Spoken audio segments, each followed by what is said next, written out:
to international development. As a trained economist, Iqbal Asaria was chosen as a member of the working party set up by the Governor of the Bank of England to look into issues related to Islamic housing and finance products in the UK. He was awarded a CBE for services to international development, and in the late 1980s he was an editor-in-chief of Afkar, a groundbreaking news and analysis journal published in London. Salawat. Can I have the click?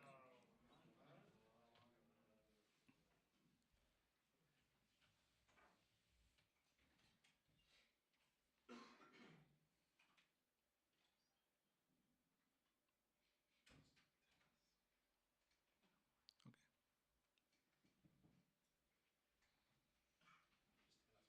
Yeah. Okay, we'll just tell you, Amar, to flick, yeah? Okay. So, Bismillahir Rahmanir Rahim.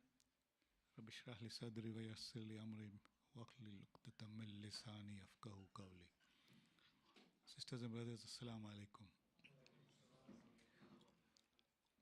Well, late last week, I think Mikdad asked me to substitute for somebody who was not able to come today. I was a bit fortunate because Mikdad asked me to talk on Nigeria, and if I had accepted, then Nigerian elections have been postponed, as you know, till tomorrow. So I wouldn't have much to say. So I said, no, I mean, let's talk about Pakistan, because this Saudi Crown Prince is going to visit, and there may be some things of interest for us there. So anyway, fortunately, that's how it has happened. Amar, can we have the first slide, please? Okay, so what we are going to do is to try to look at a little bit of history of Pakistan. I mean, not going into the internal political history, formation of Pakistan and all that thing, because that's something quite complex and needs a full lecture in itself. We're just going to look at the external affairs of Pakistan. And the problem, if you like, starts in the 1970s when the Soviet Union was influential in Afghanistan. And it was, in fact, more or less running Afghanistan with the Afghan government of, I think it's Dawood something, his name was, yeah.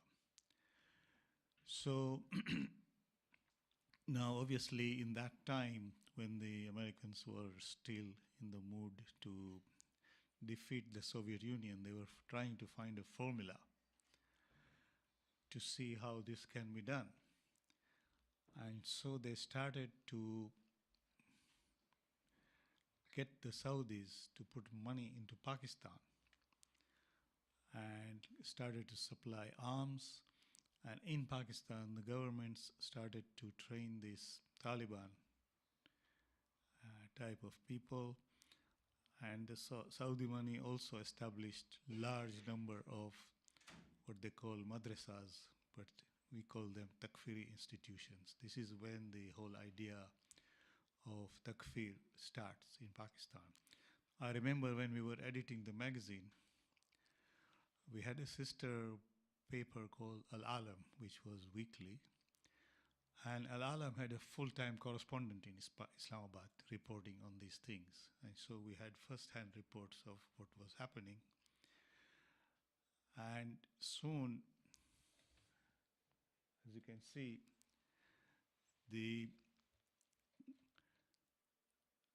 a very strange kind of equation developed in Pakistan.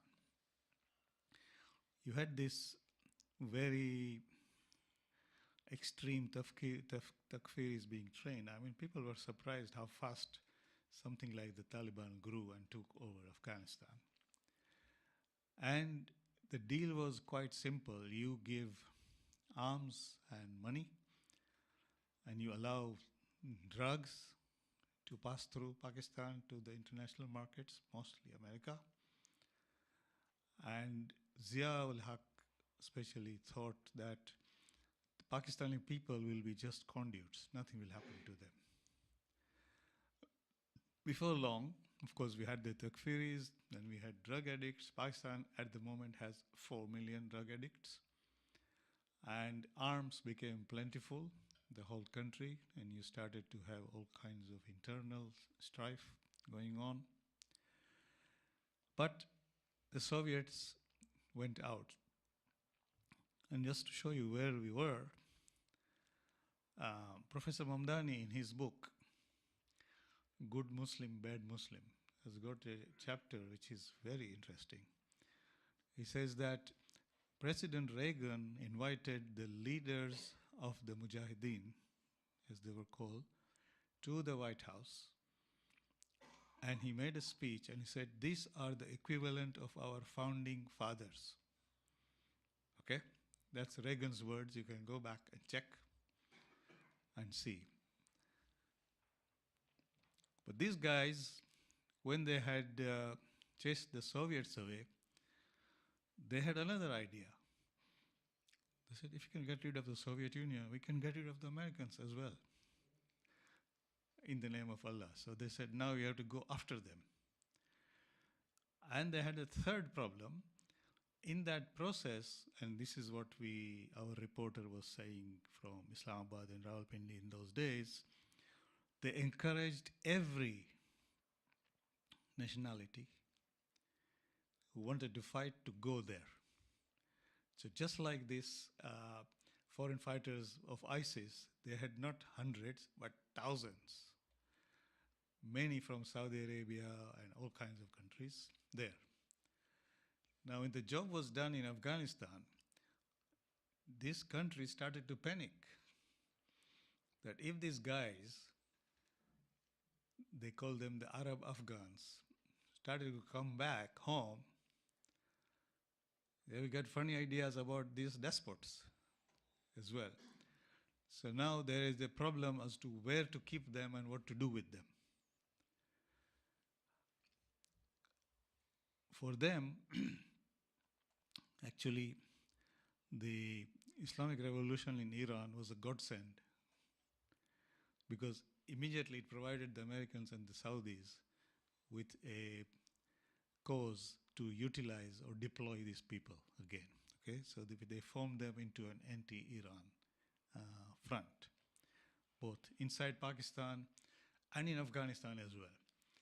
So now if you look at Iran at that time, you see that immediately after the revolution, or shortly after the revolution, two of its main borders, one is Afghanistan, full scale, and the other one Iraq. With the invasion of Iran by Iraq, Saddam Hussein, and these Taliban in Afghanistan, whole of Iran was completely surrounded by hostile forces. And both were funded by Americans. So you can see the picture there. But Pakistan had become a conduit for this whole structure. Although inside Pakistan, it created a lot of havoc. Give me the next slide, please. So you come to the 80s, you see that this structure continues, especially to put pressure on Iran, sorry. And it goes on even after Pakistan really inside was military to elected governments to whatever, not much used to change. The only thing which happened is that somehow somebody like Bhutto was able to mobilize and develop a nuclear weapon. So Pakistan became a nuclear state, although it's still not recognized as a nuclear state. India is recognized by America. Pakistan is not, but it did become a nuclear state. So now the danger was even, it had to be controlled. They started to do other things. They started to mostly try to bribe as many Pakistani nuclear scientists as they could and took them to America. In a number of cases, they killed them. or assassinated them in Pakistan or around. In some cases, they did all kinds of things, but they were not able to disable the nuclear program. They wanted to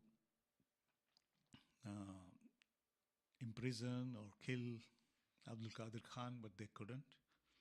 Because the Pakistani people at least had sense to see that this is the savior of the nation. Because you know, in the interim, Pakistan, as it became independent, was East and West Pakistan. But soon after, 30 years after independence, nearly, Pakistan broke into two, Bangladesh and Pakistan. And India had a big hand in that as well. So Pakistan was quite clear that without nuclear weapons, India having one, it won't be long before Pakistan would be dismembered into other things as well, because India was always fearful of Pakistan. But then you had, of course, the American agenda, the Saudi agenda, the growth of these Takfiri institutions. I think there is 1,500 plus madrasas in Pakistan of one kind or another. And started, and you can see the kind of propaganda. You know that historically, for 1400 years, in Urdu and Persian, the name for Allah is always Khuda. So we say Khuda Hafiz. Or in Urdu poetry, Persian poetry, it's always taken as Khuda. Suddenly this craze started in Pakistan in the 80s and then growing now. They say, no, to say Khuda is not right. It is Persian, it is shirk. So we have to say Allah Hafiz. So if you now talk to many Pakistanis on the street, even here, they're talking about Allah Hafiz. I don't think most of them understand what is this about, but you can see the kind of subtle change in mind they want to make against Iran or the Persian culture. Before, in Pakistan, very few people graduated out of university without learning Persian. Since then, Persians more or less collapsed in the very, very specialized departments. But it's not because of any other thing. It's because of this political agenda which was brought by this funding from the Saudis, which even the Americans didn't understand until 9/11. When 9/11 happened, they understood what this was doing, but it was too late. Next slide, please.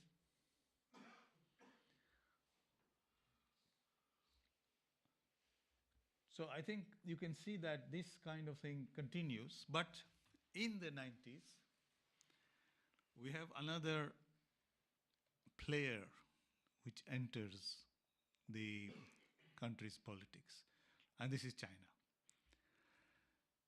Now, China begins to think, because China has got a very long-standing rivalry with India.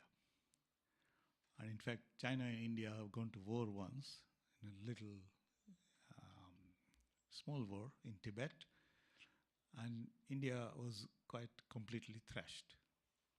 So since then, India hasn't dared to do much there. But then China clearly wanted to develop its own links to Central Asia and out, which is now in the full-fledged Belt and Road Initiative, which we saw some time ago. But the beginning was that time, and China started to fund. It started first, I think, with the Lahore-Islamabad highway, and then some yellow taxis and all kinds of things, and slowly it grew. Today, Chinese investments in Pakistan are nearly $65 billion. So it started to become bigger than America in terms of actual money, bigger than Saudi money, and bigger than anything else. And it came with, in political terms, no conditions. financial conditions and things are different, but political terms, they didn't want to make takfiris, they didn't want to do anything else, they didn't want to fight Iran or anything. So China entered the scene, but America couldn't do anything, because if America wants, if those of you who know geopolitics will understand, if America wants to stay in Afghanistan, at that time it did, the only logistical pathway is through Pakistan. So it has to get everything through Pakistan. If it doesn't, it cannot service its own troops there. And they also wanted, of course, to stop the Soviet Union. They want access to whatever mineral and oil resources there may be in Afghanistan and so on. The other thing which happens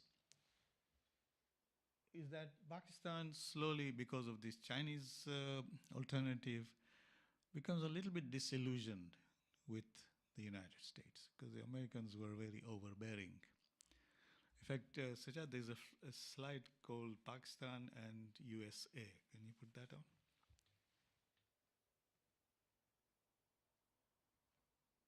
Yeah. So historically, Pakistan is known as a triple A country. You know, triple A is a financial term saying that solid. So Pakistan's triple A is America, Army, and Allah, in that order. No, it's true. They wouldn't do anything without asking the Americans. And then the Army has to approve. Then Allah can be convinced to say, this is fine for us. So that was how the relationship was before. And today you can see last, I think 6 months ago, Trump made an announcement on Pakistan. It was really, really humiliating, very bad. He said, these people are untrustworthy. We have been paying them for so long. They have not delivered anything. We're not going to care for them, and this and that, whatever. Of course, he was venting his frustration at other things, but Pakistan by that time had got enough Chinese money to say, we don't want to pay it, you get lost. But the United States also used Pakistan as cannon fodder for its projects in Afghanistan. It wanted to use in Iran, but couldn't. And now, of course, Pakistani forces are also in Saudi Arabia. Estimates vary. Some people say 5 to 10,000, some people say up to 65,000 Pakistani soldiers in Saudi Arabia. The Saudis have also long standing thinking that they want to, or they can, buy a nuclear bomb from Pakistan if needed, paying them money, okay? So they have this idea. Although only yesterday these Trump fellows are even more crazy than Pakistan. They have said that we will give nuclear technology to Saudi Arabia if they pay us. So the question is, we need money more than Pakistan. So Pakistan, Saudi Arabia doesn't need to go to Pakistan. Anyway, so that's the structure. But over a period of time, it seems that the Americans are being pushed aside in Pakistan by China in terms of actual money, yeah? See, by the United States were putting about $1.5 to $2.5 billion a year in terms of funding. But China is putting tens of billions and into projects which are serious projects. I mean, this is a critical part of the Belt and Road initiative in terms of highways and roads right through the Karakoram highway, right on top of the Himalayas on that side. Our Chinese interest is to have access to India if need be, if India gets funny ideas at some stage that China would have that. Okay, go back, Sajjad, to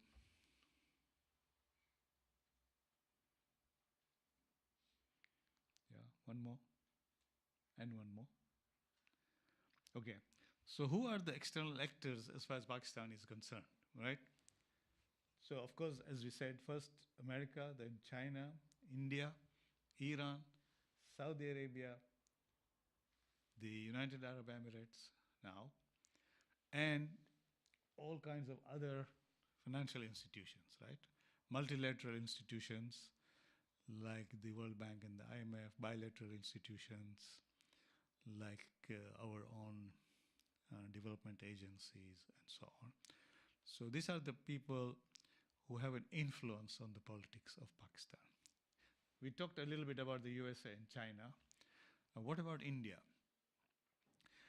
The problem with India starts at the time of independence. There was an agreement that any Indian state which is majority Muslim will go to Pakistan. And of course, this happened to most of the states in Pakistan and Bangladesh and East Pakistan. The only one place remained, and that was Kashmir.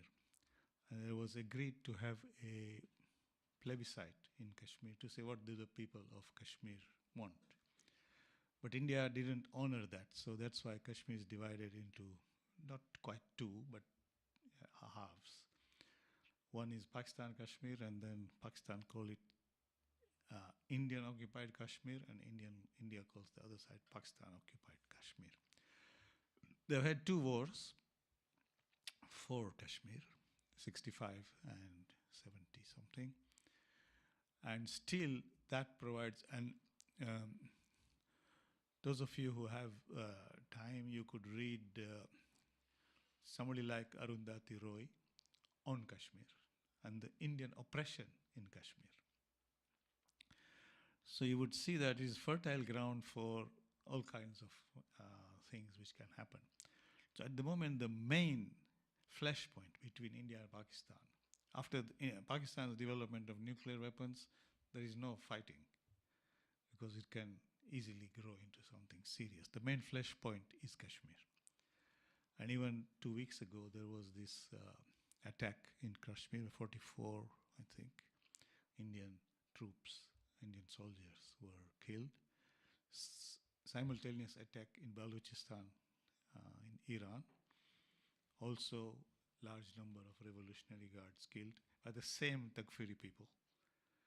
Now, it's not clear at the moment whether Pakistan funds them with Saudi money or at least allows them to operate freely or uses them to create these headaches when they want it.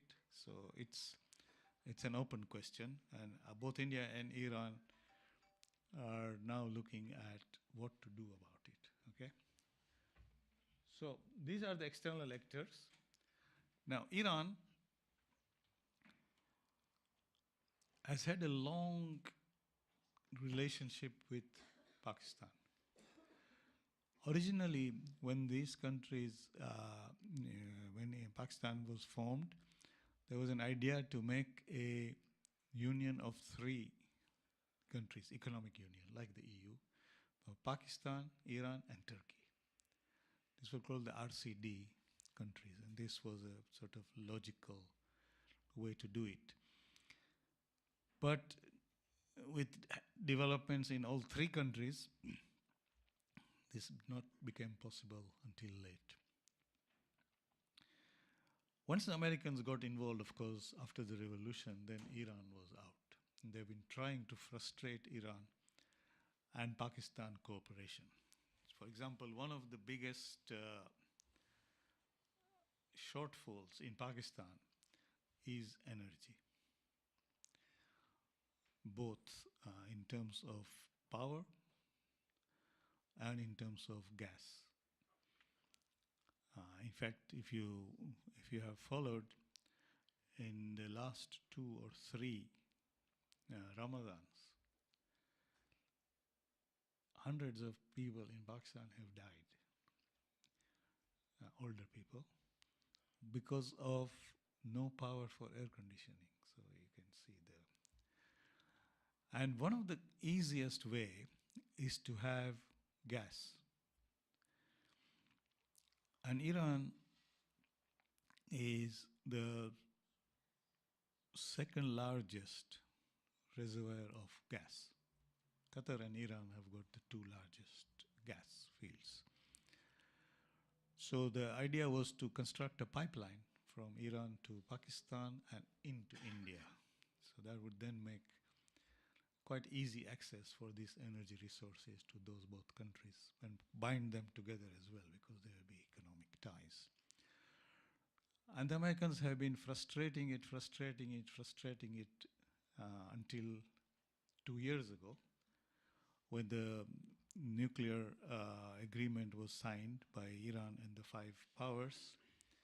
It started to happen again. Iran has built its side of the pipeline up to the Pakistani border. And Pakistan was supposed to start its side. And what I see now, in terms of one of the purposes of Salman's visit, Mohammed bin Salman's visit, is to stop that pipeline again. Because China was happy to fund it. Because that gas can also then go to China across. So again, I don't know whether it will happen or not, but Pakistan will be poorer for that, because then it will be dependent on expensive energy, not enough energy, and of course that will affect all kinds of other things inside Pakistan. Okay, Sajjad, go on. On. That's okay. On. Yeah. Okay, stop there. So now, these are the institutions on which Pakistan has been dependent for quite a long time. Pakistan has had the recent application to the International Monetary Fund will be the 13th application for emergency funding. So it's not a one-off, or, you know. We have had only one in this country, in the Labour government, when Dennis Healy went to the IMF. So Pakistan's 13th. So the top people who need to be convinced is the World Bank, of which Pakistan is a member, and that this is a proper structure, they can pay it back, and so on.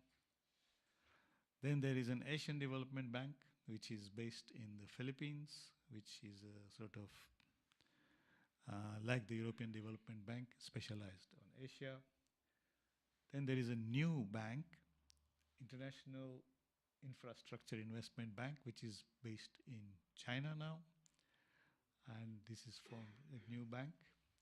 Then there is the International Monetary Fund. The International Monetary Fund only funds transition arrangements. Yeah. So, for example, if the price of oil doubles tomorrow, many countries cannot cope because there's really energy costs. So the International Monetary Fund will provide bridge funding and adjustment policies and so on.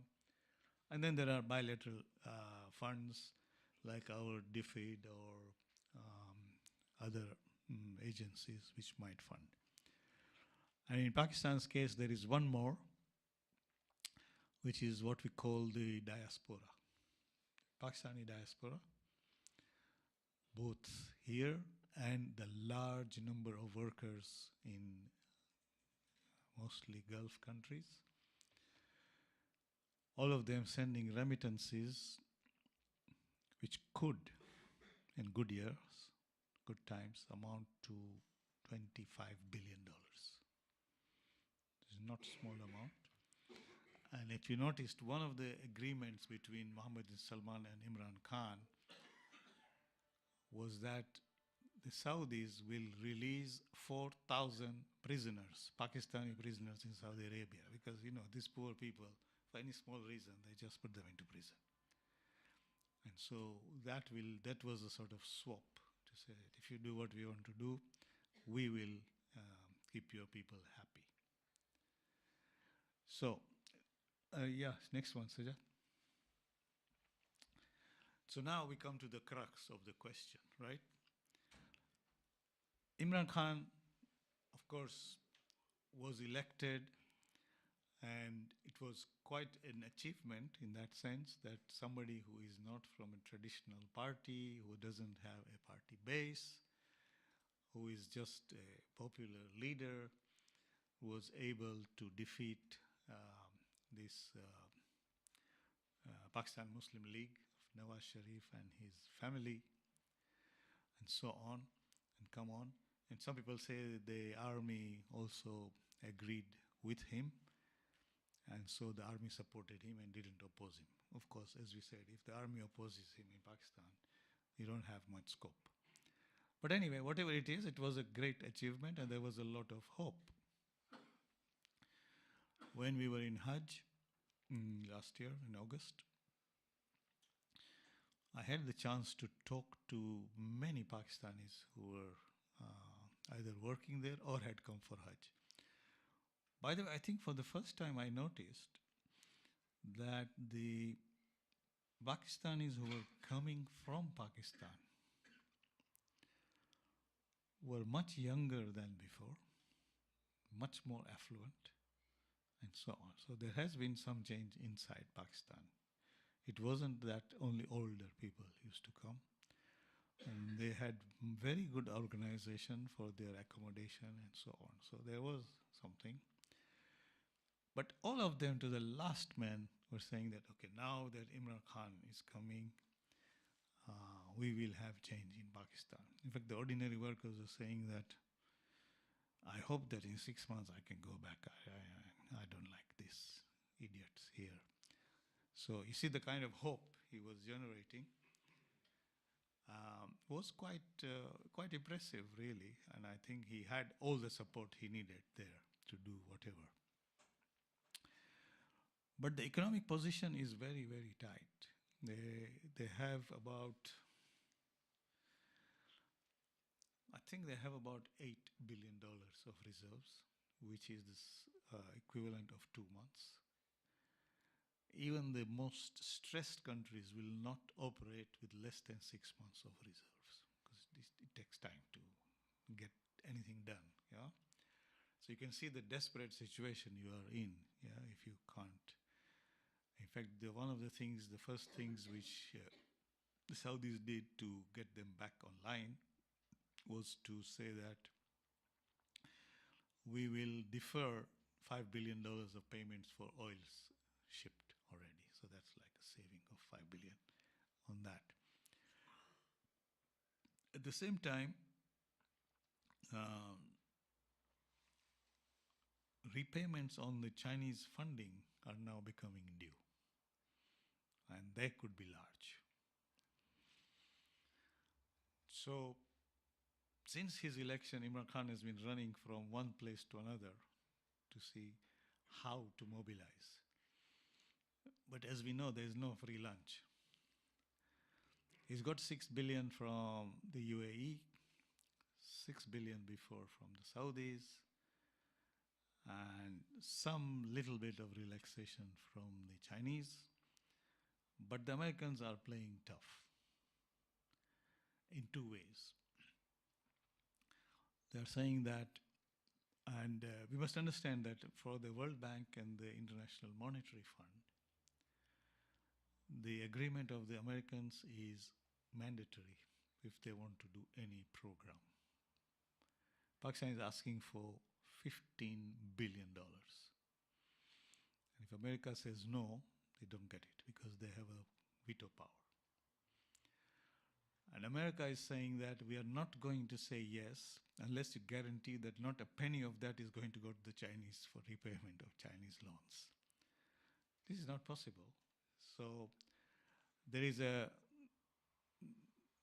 lot of brinkmanship going on there. At the same time, the president of the World Bank has resigned. So there's a new appointee and it's all in a mess. Remittances are still holding up, but They had launched a couple of bonds before for overseas Pakistanis to invest. Those are not really taking up at the moment.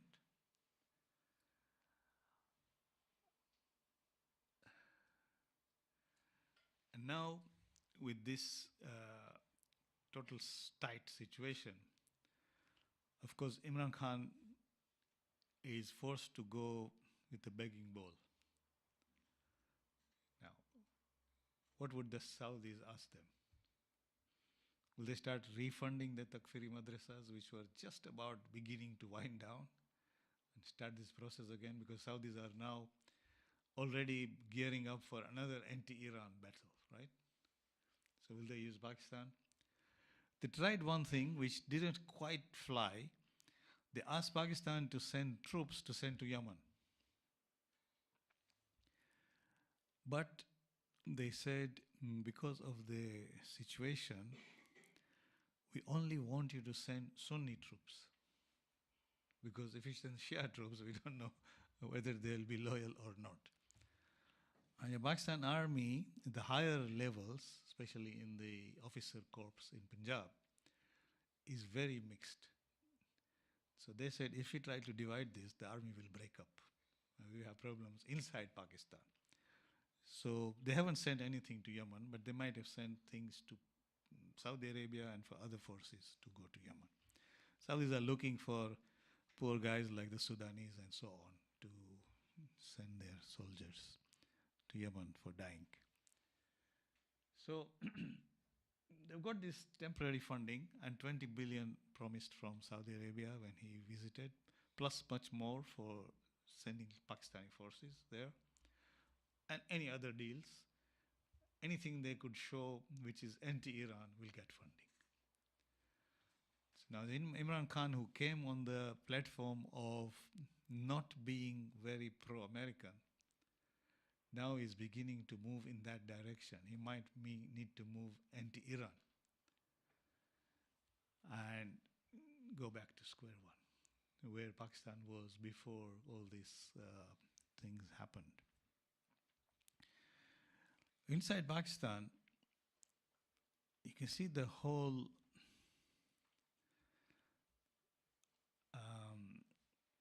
intelligentsia just changing their tone, saying, oh, how great is this Mohammed bin Salman, public holiday, this, that.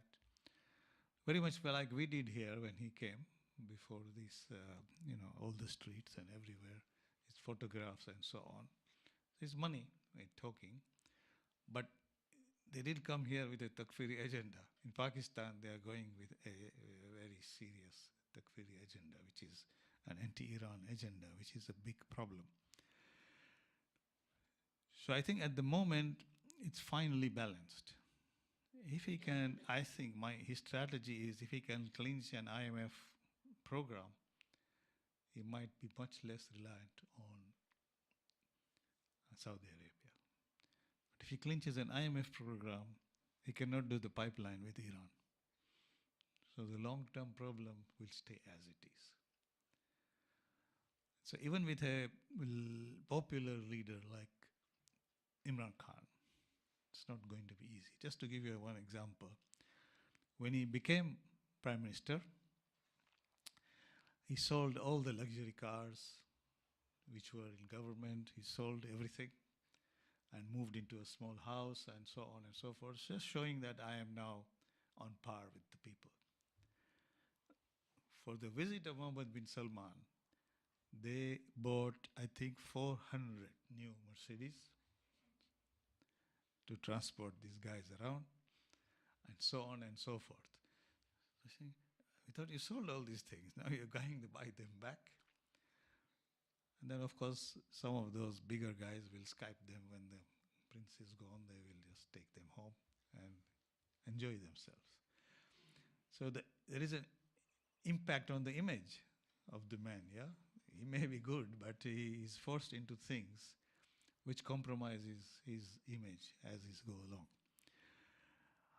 The last thing to say is that the Americans now finally have decided to talk to the Taliban and get out of Afghanistan.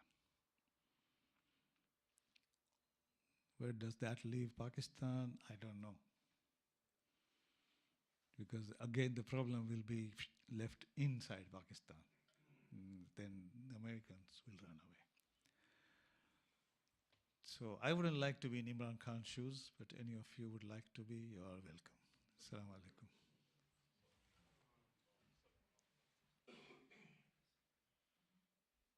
Salawat. We have time for questions? Assalamu alaikum.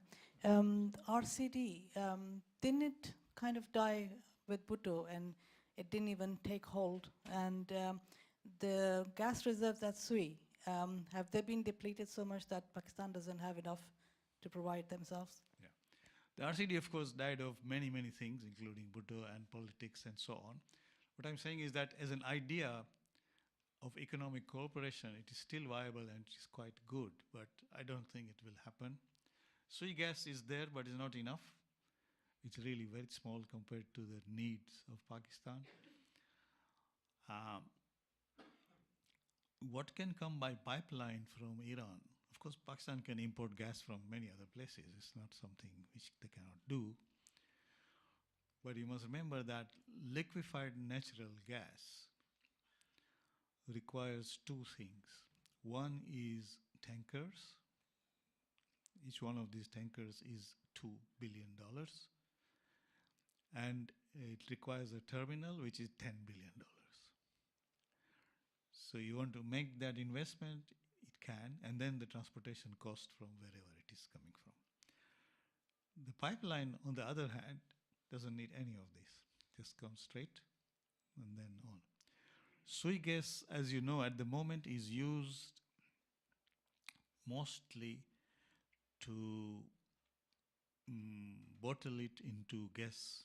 You know, the canisters you see, and Pakistan, they use these canisters. This is the most common way they use it. If you go to Iran, on the other hand, every house has piped gas like here.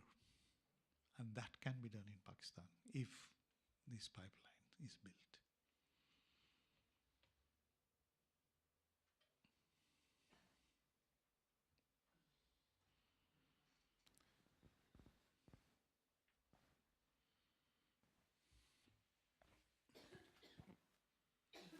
Sorry.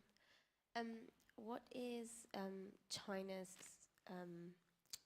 end goal in a lot of the countries that it's operating in? Is it offsetting American influence? What is it? Is it trying to establish its own influence? What kind of conditions? You were saying that some of the investment is coming with financial conditions rather than political conditions. Is that still the case? Okay, China's whole plan is to build connectivity from China to Europe. So this is what they call the Belt and Road Initiative, right? As I said before, when we were talking about this specific issue, at the moment, goods from China to Europe, for example, by the best shipping routes, will take about 34 days. When the Belt and Road is built, that will come down to 6 to 8 days. So there are trade implications there, huge implications. Plus, of course, China is also building a very, very high, high-grade fiber optic network across that, right? So if you have followed the present controversy on this Chinese company Huawei, you will see that it is probably the leading company in 5G technology, right? So if China then controls the route, it can dictate the technology. And when you dictate the technology, you dictate many other things. Huawei is now going to be probably the biggest producer of mobile phones. Then Samsung, then Apple. So yes, I don't think at the moment there are direct political conditions to Chinese money. There are indirect implications. For example, Sri Lanka hasn't been able to pay its debts. So China has acquired a 100-year lease on one of the ports in Sri Lanka. The same problem is happening in Maldives. And the same problem may happen in Pakistan. It's not colonization, but it could come to that. That is how always it starts. And then slowly creeping wise, you say, first the East India Company, then the English government, then the British government takes over this and that. So that can happen.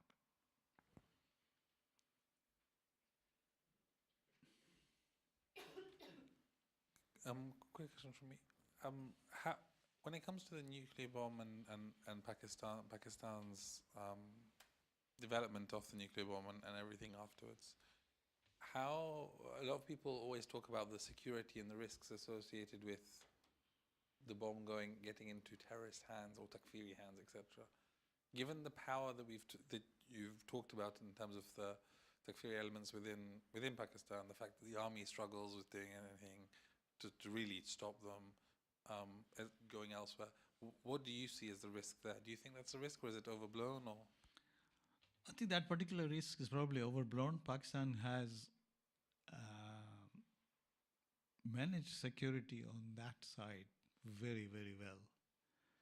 In fact, occasionally Americans and others have made noises about it, but then they have gone down because it's not credible. They have managed that very, very well, tightly policed, unlikely to get into Takfiri hands, but that doesn't mean it's unlikely to be sold to somebody else. like Saudi? Like Saudi. I don't think they will be foolish enough to do it, but it's never said never on that one. If you want to willingly sell it, that's different. If somebody to steal it, no. And linked to that, obviously we've talked about how Saudi have been quite expansive in the way that they've gone into Pakistan in the past in the 70s, 80s, etc. In the earlier days, did Iran ever? Obviously, Iran had Iraq War, had lots of internal issues, etc. Did it ever try and invest in Pakistan in a similar way? Iran initially invested in sort of cultural institutes and so on. So just like the British Council, Iran has Iran cultural centers and things in Pakistan.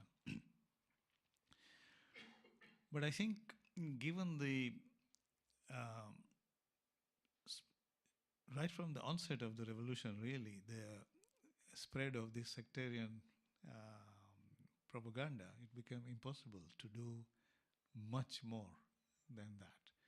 So I think Iran then has not taken any stance on internal politics of Pakistan or done much about it.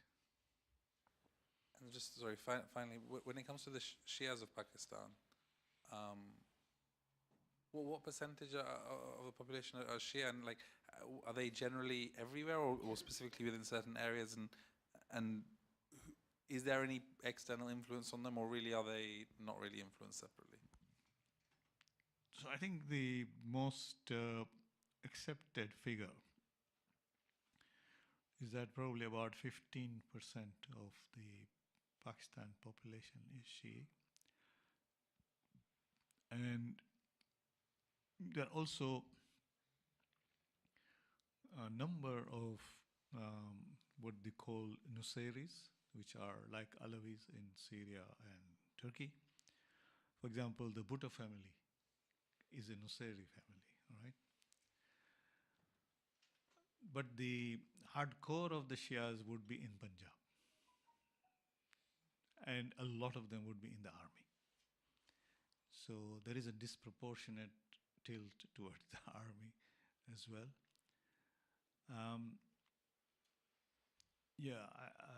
Though you will find very, very, very few Shias in Baluchistan or in northwest frontier province or so on. Yeah, it's mostly Punjab, and then Sindh, of course, mixture of Nusayris and Shiis. Is there any state oppression? So state oppression of Ahmadis is supposed to be quite well known.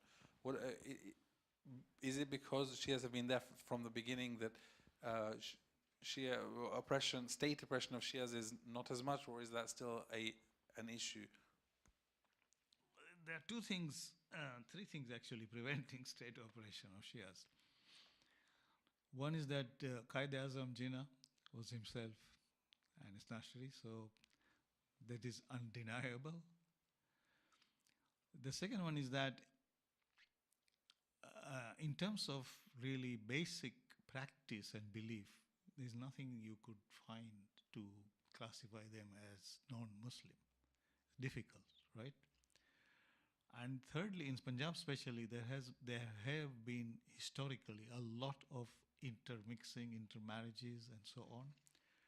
And fourthly, a lot of the Pakistani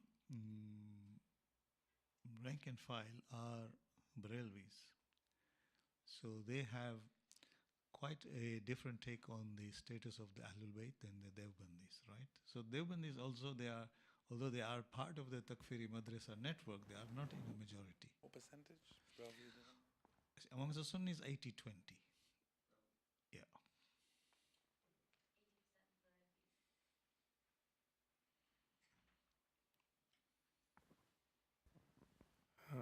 Assalamu alaikum. It will be of interest to know, just before the visit of Mohammed bin Salman, there have been very, very strong-handed approach by the Ministry of Interior in Pakistan, which is headed by Imran Khan himself. And they have issued a letter, which is an official letter from the Ministry of Interior. And they have named Shia community in particular as such, as a Shia community. In addition to that, they have named some of the very prominent and well-established Shia organizations like Imamiya students organizations. And they have named that these are the people who are creating problems, and they have taken down a number of websites and Facebook accounts. This is the sort of approach which has already started, so one can understand what will follow.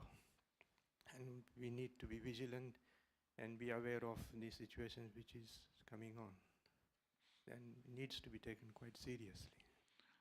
Yeah, I think you're right that as soon as this sort of Gulf money starts to come in, and influence at the same time, then these things will start again. If you remember, the first attacks of these so-called Sipai Sahaba and things were on the Imamiya students, leaders, and so on. Yeah, even today, they are really targeting Shia intellectuals. But this is not government, but as Manzoor said, there is government sort of collusion in the sense of saying, fine, it's wrong, but it's not so wrong, something like that. So it could, and these kind of events also spark up. There's one incident which is quite interesting. When Zia came, he brought a what is called a zakat ordinance. And so they said that from your bank account, every year 2.5% will be just taken as zakat. And the Shia said, we don't believe in this kind of zakat, so you cannot take from Shia bank accounts and so on. And that's probably started a sort of sectarian split on that side. There was also some issues with the Aga Khani community, because as you know, the symbols of that community in Pakistan are quite prominent. One is the Aga Khan University and Medical College. And then there is now, but in the last 20 years, it seems to have come down because they have been allowed to buy the Serena chain of hotels, which is mid-level hotels. They've been allowed to buy Habib Bank itself, which is now owned by the Aga Khan. Not Habib Bank, the smaller ones which are here, but the main Habib Bank Limited in Pakistan. They have Jubilee Insurance, as well, and other institutions. So they are operating at a higher level in Pakistan than they used to before.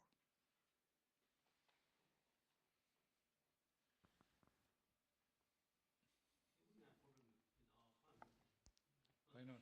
No, share. Still share, yes. And I think until recently, and even now, his brother has still got an Iranian diplomatic passport. So, yes. Any final questions?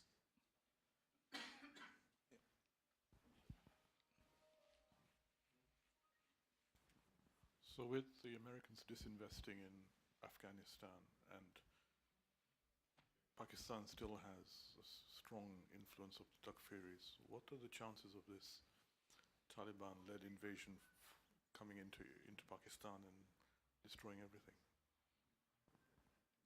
You mean turning on itself inside? I think this last developments of the last 2-3 weeks make me fear that. Before I was thinking that it's sort of petering out, but now it is a little bit of a worry that yes, it can happen because they have nowhere to go. They can't go to India, definitely. The Pakistan army will try to deflect them to Kashmir and things, but it's not sufficient. It can happen. Imran Khan has given 4 or 5 concessions to them already, and more may be given, and it can spiral. You're right, they might get ideas and then nothing can be done. Arms are plentiful, money is plentiful, ideology is there, so it completely. The other thing you must remember that in terms of literacy rates in Pakistan are very low. Barely 40% and barely 20% amongst women are literate. So it's an emotional appeal to be made and you get it done. Okay, I think we'll end there. Thank you, Omar. Salawat.